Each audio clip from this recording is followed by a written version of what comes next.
These are the personnel files from the Skyark space station. This lettering. Do you recall the lead researcher on the Etheric Sea Initiative?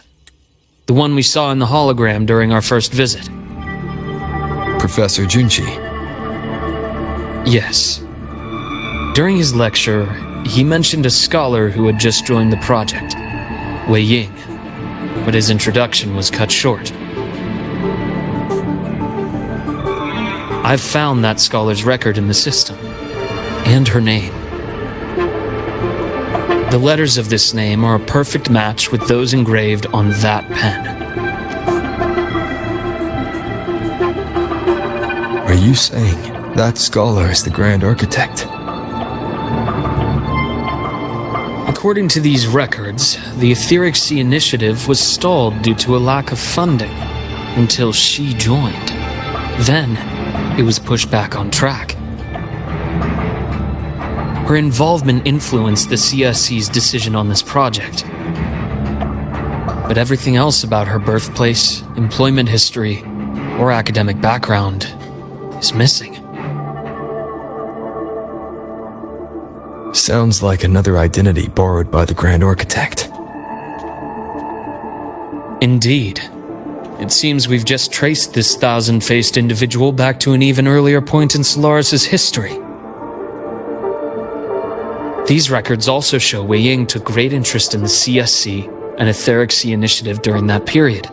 That must be why she infiltrated the Skyark space station. The universe. What secrets is it hiding behind all those infinite stars? I really want to know.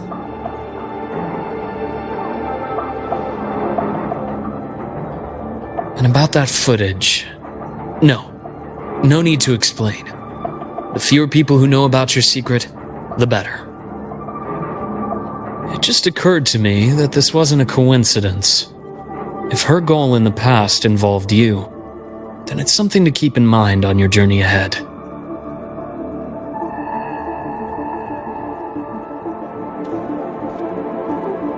The Etheric Sea. That might have been my entry point to Solaris after leaving my distant homeland. Wei Ying was interested in the Etheric Sea before its planet-wide spread. Did she want to use it as a medium to reach somewhere beyond? I will. Given her nature, it's only a matter of time before we meet again. The more she appears, the more she gives away. If she enjoys playing games, then it means she'll follow some rules at least. Otherwise, she'd die of boredom.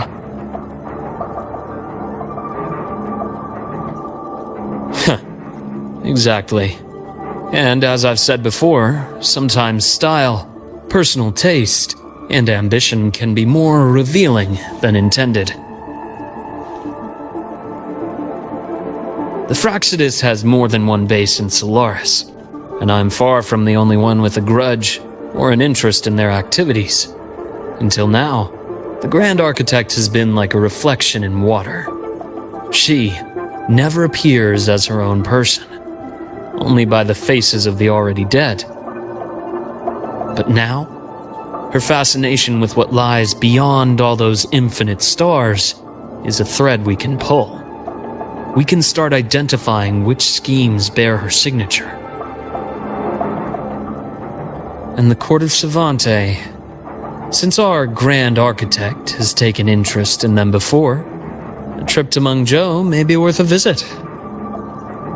The Court of Savante was active in Mengzhou? Just a rumor. They say a city was built there under their direction. There may be clues there. As for the new Federation, you'll likely end up there eventually if you plan to counter the Fraxidus' operations in the future. But not now. Things are too complicated over there, and they handle resonators differently. Even with the Black Shore's backing, going in unprepared would be serious risk. I'll be cautious. Before Nivora, did you find any other traces of this Grand Architect in Lahai Roi? Yes.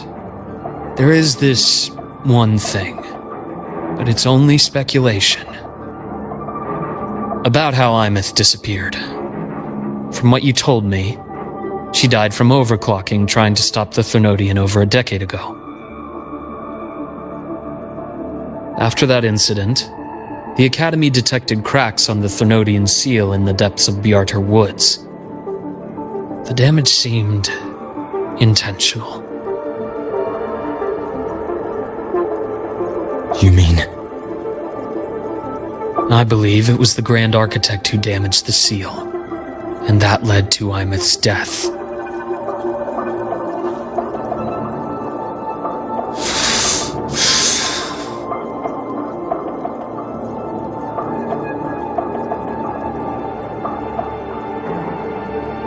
Lucilla's people will handle things here now. We should leave. To where? Let's go clear our minds.